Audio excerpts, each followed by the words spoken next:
off the water review of the Code Foils 810X from a Downwinders perspective.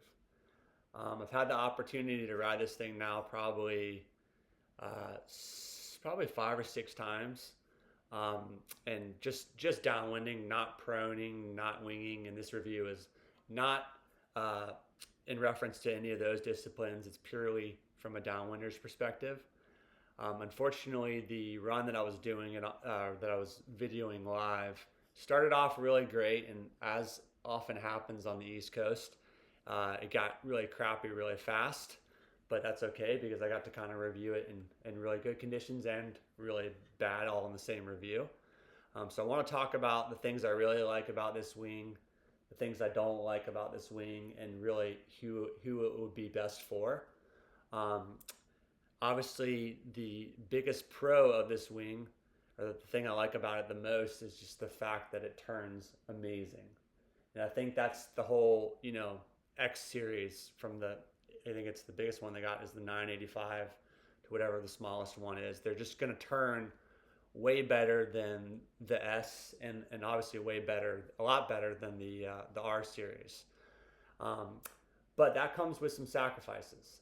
And one of the main sacrifices you're gonna find out, especially when you get to this smaller 810 size. And for reference, I'm 160 pounds. But one of the main sacrifices you're gonna realize is that this 810, the low end is not great, um, and it doesn't have a ton of glide. I would say that the low end is actually pretty comparable to the 680R. You can see these wings are very different design. Um, but I would say the 680R even has probably more glide than the 810X.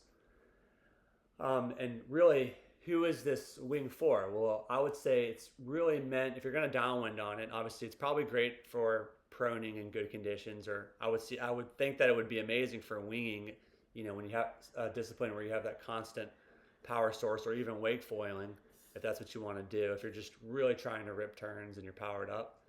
But from a downwinder's perspective, I would think that this wing would be really for more of a lighter person, and you really would want to be using it in just really, obviously, a really windy day. But the conditions you really want are stacked, steep bumps. Um, I feel like this wing, downwinding it on like a 25, 30 knot, really fired up day at the hatch would just be amazing, in Hood River, because you have those steep bumps. And really what this wing likes to do is it just really wants to stay on the top of the bump. You don't really want to be in the trough. You just really want to stay at the top of the bump, and you really want to stay in the power source of the bumps, and then just kind of rip turns back and forth, stay in the pocket. You're not really going to be chasing bumps on this wing. One of the other, like I said, I tried it both in the ocean and in the bay, and I would say obviously it's a lot more bay friendly. Part of the problem, I would say, or one of my complaints rather, with downwinding it on it in the ocean is that a lot of times when we do downwinders, we're traversing out and then we're traversing back in. And this wing really doesn't want to do that. It just wants to go straight. That's really what the R's and S's are so good at, is that they just have so much more glide that you can traverse out and you can traverse in. Whereas this thing really just wants to be going in a straight line, downwind. So it was tough for the ocean downwinders, but I would say for a lighter rider, again, for reference, I'm about 160 pounds. On a really good day, this would be a really fun wing to downwind. Or maybe if someone is just doing shorter upwind downwinds, a few miles here, a few miles there, on a run, you're not going to get so gassed on it. That was my other complaint, is that for these longer runs, I was really getting very tired and just spent cardio wise. I had the opportunity to ride it back to back against the 850S, and we'll do a separate review on that. But I felt like the 810 really made me appreciate the 850S, just because the 850S turns so amazing, especially if you use a smaller fuse. But it also has a lot more low end, and it's a lot more forgiving. Um, but in any event, Like I said, another cool thing about this wing is the wingtips. That they're kind of curved upwards, and I feel like that gives you a lot more control when you're doing turns. And basically, it also gives you a little bit more of a front-footed feel, and I think that's throughout the X series compared to the S or the R. It just feels a little bit more front-footed, which I like. Um, yeah, what else?